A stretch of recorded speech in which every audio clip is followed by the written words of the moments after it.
Now, on the front page of all the newspapers, they've all been dominated by Syria over the past few weeks, over the past week at least. In the Guardian newspaper here in the UK, there's a bit in the middle of the page 19, where it's talking about the intelligence assessments of the different countries. We've got the United States.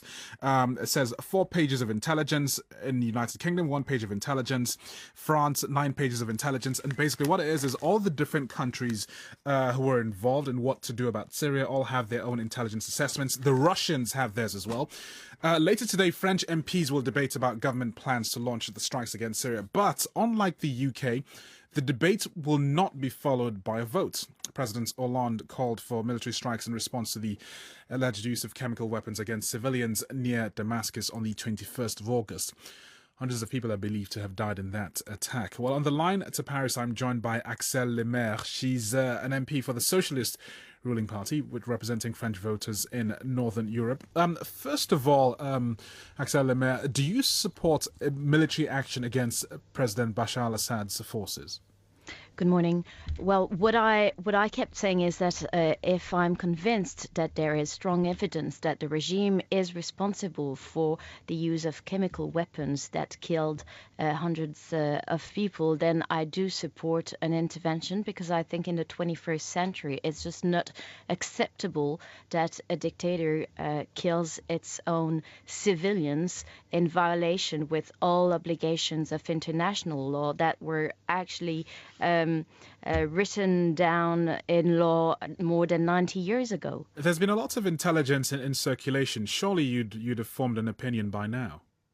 Well, I'm still waiting for the debate to take place this afternoon in the National Assembly. I'm also waiting to see if a consensus builds up, both in France but also within the international community. I think it's good news that President Vladimir Putin has announced that he wouldn't be against a UN resolution voted in the Security Council should the evidence support the idea of Assad's responsibility.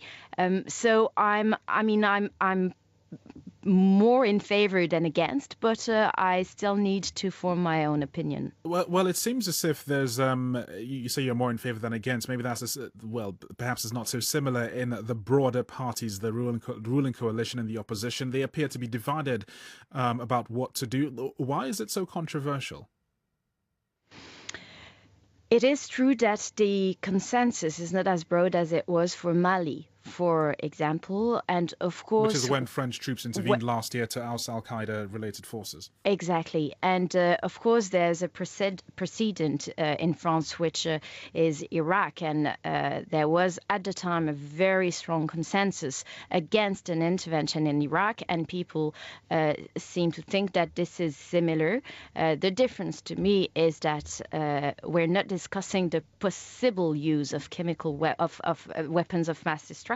We're discussing the actual use of weapons, and also the fact that President Hollande hasn't made up his decision. He hasn't announced anything firmly until he convinces other partners. So the story is not finished yet. But here's the thing about what is being proposed in France. What is the point of a debate in Parliament if there's no vote, if President Hollande and the government can do just whatever they want anyway? Well, that's the terms of the Constitution. So what the Constitution actually says is that when it comes to military intervention, there can be a debate, but it is not followed by a vote. But President Hollande didn't exclude the possibility of a vote, but we have to start with a debate in order to convince public opinions. Okay, thank you very much. And that's Axelle Lemaire, MP for the Socialist ruling party, who was just joining us from Paris. There'll be more on that story throughout the day, no doubt. I've been in Camifej Cat, Tom Haig.